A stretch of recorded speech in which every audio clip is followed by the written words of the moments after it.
convenient health. The Honourable Mary Ann Street. Thank you very much, Mr Speaker. I rise to speak on the Medicines Amendment Bill and take some pleasure in doing so, but I would have taken even greater pleasure in doing it 5 years ago. Mr Speaker, the person who just spoke, the member who's just resumed his seat, who chaired the Select Committee, I have to say, in an extremely able way, and I have no beef with him about that at all, saw fit to take a flick at the previous Labor government and innovations in the health area, which were completely unjustified, and it would be remiss of me to allow those to go unchallenged in Hansard. And so, Mr Speaker, I would ask that member to recall the cut in prescription fees, the cancer control strategy, the breast screening program, and all the other helpful innovations that Labor government undertook in the health portfolio in the 9 years that we had the privilege of being on those benches.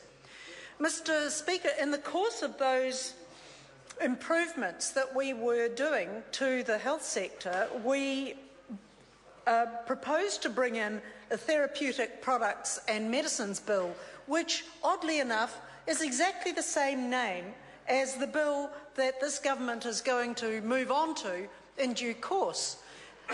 But at that time, I remember it distinctly, it was my first term in Parliament and I was on the Health Select Committee.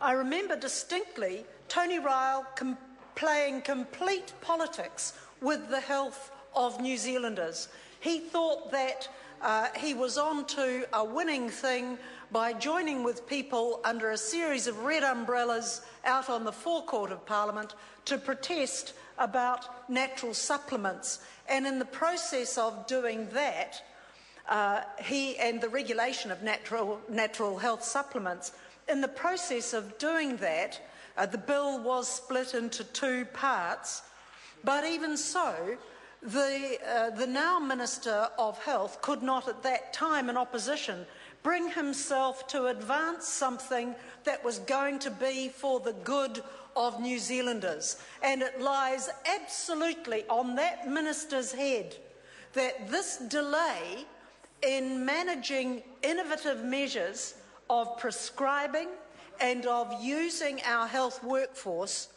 lies. So on his head lies the responsibility for the delay, a good 6-year delay, 6 years now, 6-year delay in bringing these innovations to this Parliament. And so I don't want to hear any more about the wonderful Minister of Health when people realise that his siding with Sue Kedgley, which he did only on the basis of politics and not on the basis of being committed to the issue that she raised, which had validity, it's true, but he engaged with the Green Party in a way we've never seen him do before or since, and saw that this was a way that he could score some political points, and that time at the expense of New Zealanders. And I have no compunction about sheeting that responsibility home to this minister who continues to call himself the Minister of Health, when in fact he should be called the Minister of Illness. Mr Speaker, we are supporting this bill because it started with us, and so we support it. We support the idea that there be regulated but extended powers of prescribing. When the Health Workforce New Zealand group has started to look in the last few years at just how scopes of practice might be amended or adjusted to incorporate additional functions and tasks, that was greeted with applause from us. That is a sensible thing to do. If we are looking to maximise the appropriation that goes into health and at the same time ensure that what is delivered through the health appropriation is for the benefit of the greatest number of New Zealanders, then this is a good proposal. Extending powers of prescribing, however, must only be done with the imprimatur of this House and with regulatory oversight by this House. People in New Zealand must have confidence that if they are going to get a prescription from a nurse or from a nurse practitioner or an optometrist or any other designated prescriber, then that person is competent to fulfil that task. And that competence must be regulated, and it must be monitored, and it must be scrutinised. And in the end, it becomes the responsibility of this House. We could have had this 6 years ago. 6 years have gone by when people have still had to go and pay their $39 or $42 or $45 or sometimes $54 to go to a GP just to get a script that could have been given to them by somebody who was appropriately qualified and regulated to do it. And so for the last 6 years, people have been paying unnecessarily for consultations with their GP when, quite frankly, somebody else could have done that job. And that is the responsibility of this national government and the responsibility of the national opposition before it. So, Mr. Speaker, we undertook the development of the delegated prescribing protocol when we were in government. We think there is strong support for the general proposal across health professionals, but also across the New Zealand public, who understand that they shouldn't have to pay twice, once to go to an ophthalmologist and then to go to somebody else who has prescribing rights to get the medication and the treatment they require.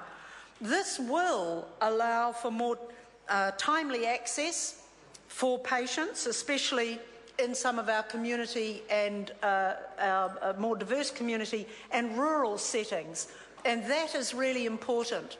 This government could have delivered better, sooner, more convenient 6 years ago to people in rural communities and provincial areas had it not decided to play politics with it instead of recognising the merit of the bill that we were passing, even when we divided it into two so that the issues around natural health supplements could be addressed separately and the Green Party's concerns could be addressed properly in that regard.